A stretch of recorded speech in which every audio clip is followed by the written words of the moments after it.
मैं जानना चाहूंगी, क्या उन लोगों के जिनके हाथ ही नहीं होते हैं, क्या उनकी भी किस्मत होती है? निश्चित। भाग्य तो सब लेकर आए, कोई भी व्यक्ति बिना भाग्य के नहीं आया। वो थोड़ा होगा, ज्यादा होगा, कम होगा, मैं नहीं जानता, लेकिन हर व्यक्ति के अंदर भाग्य का है, कुछ ना कुछ तो उससे ऊपर वाले ने उसके नाम लिखा है। हाथ होना या नहीं होना कोई जरूरी नहीं कि हाथ देखकर ही पत्री का आकलन किया जाए। आपके मस्तिष्क के ऊपर भी भाग्य रेखाएं बनी होती है, आपके पैरों में भी भाग्य रेखा बनी होती है, आपकी भुहों के आसपास भाग्य रेखा होती है, आपकी पत्रिका के माध्यम से भाग्य को जाना जा सकता है, या आपके कर्मों के माध्यम से भाग्य को जाना जा सकता है। भाग्य रेखा के लिए जरूरी नहीं कि आपका हाथ ही हो, है ना। भाग्य निश्चित रूप से ऊपर वाले की देन है और हमारे पूर्व जन्मों का कर्म बन का फल है। क्या किस्मत ही सब कुछ है और मेहनत कुछ भी नहीं? भाग्य हमारे पूर्व जन्मों का फल है। हमारे जो हमने पूर्व जन्म में जो कर्म कर रहे हैं उसका फल से हमारा भाग्य बन के आता है और अच्छे और बुरी स्थितियों का आकलन करता है। जीवन में एक समान जीवन किसी का होता ही नहीं। एक जीवन कभी भी ऊंच नीच तो जीवन में सबके होती है, लेकिन कुछ भाग्यशाली या भाग्यशाली ज्यादा लोग होते हैं जिनके पास सुख साधन सुविधाएं संपन्नता होती है।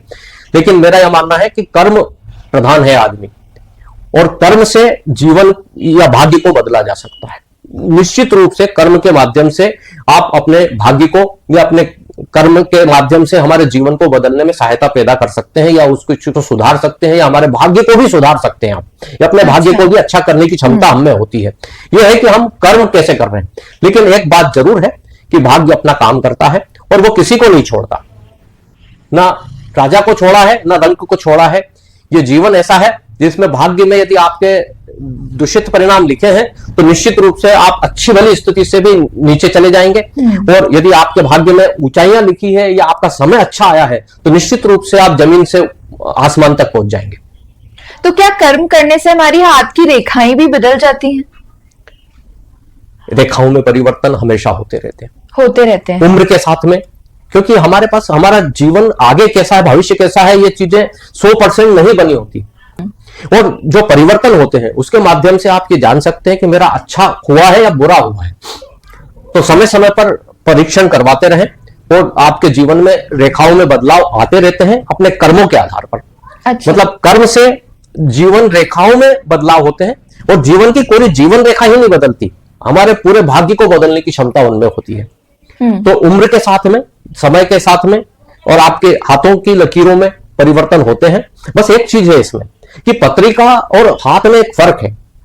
ये मैं आपको थोड़ा सा अलग से बताना चाहूंगा आपके प्रश्न के अलावा कि ये जो हाथ और पत्रिका में फर्क क्या है। हाँ। कि पत्रिका आपके समय काल के अंदर जो ग्रह हैं उन ग्रहों को दर्शाती है कि इस समय पर ये ग्रह की दशा चलेगी तो आपके जीवन में ये घटनाएं होगी ही, वो मान के चलती है। लेकिन मैं हस्तरेखा के माध्यम से, क्योंकि जो परिवर्तन होता है हमारे कर्मों से, जो परिवर्तन होता है वो पत्रिका नहीं दर्शा पाती। तो कर्म के परिवर्तन को जानने के लिए हस्त परीक्षण करना बहुत आवश्यक है। हमने सुना है कि आप डाउजिंग भी करते हैं। डाउजिंग एक ऐसी मेथड है जिसके माध्यम से छुपी हुई चीज को जानने की क्रिया की जा सकती है। डाउजिंग के अंदर एक पेंडुलम का उपयोग किया जाता है। डाउजिंग के अंदर किसी स्टिक का उपयोग भी किया जाता है, लेकिन ये मेरे हाथ में एक पेंडुलम है, इसके माध्यम से हम बहुत सारी चीजों को जानने की क्रियाएं कर सकते हैं।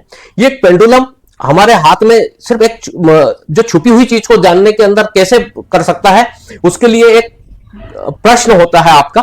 मान लीजिए कि आप किसी व्यक्ति के बारे में ये जानना चाहते हैं कि उसको कौन सा सब्जेक्ट लेना है, उसको पढ़ाई के अंदर कौन से विषय लेकर पढ़ना है, जैसे कॉमर्स है, मैथ्स है, बायो है, आर्ट्स है।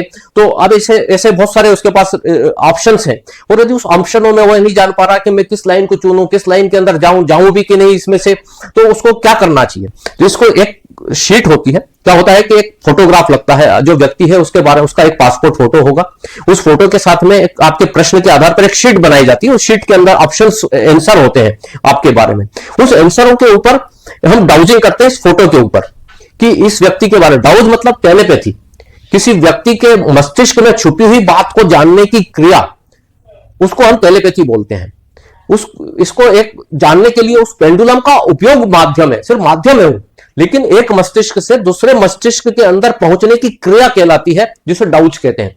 तो उस शीट के ऊपर जब पेंडुलम का उपयोग किया जाता है तो वो सही सारे जितने भी आंसर होते हैं उन आंसरों पे अपना मूवमेंट करता है, उनमें से सही उत्तर के ऊपर जाकर बताता है कि ये आंसर आपके लिए सही हो सकता है और आप इसका उपयोग कर सकते हैं, इस विषय के अंदर जा सकते हैं। तो इस टाइप की जो स्थितियां हैं उसको जानने के लिए बहुत सारे प्रश्न होते हैं। गुमा हुआ व्यक्ति, छुपी हुई कोई चीजें, दबा हुआ कोई स्थान, पानी का स्थान, आपकी जमीन के अंदर किस जगह बोरिंग करना है, आपको कुआं खोदना है, इस टाइप की सारी चीजें जानने के अंदर आपका इस डाउजिंग का उपयोग किया जा सकता है। बहुत ही अच्छी मेथड होती है।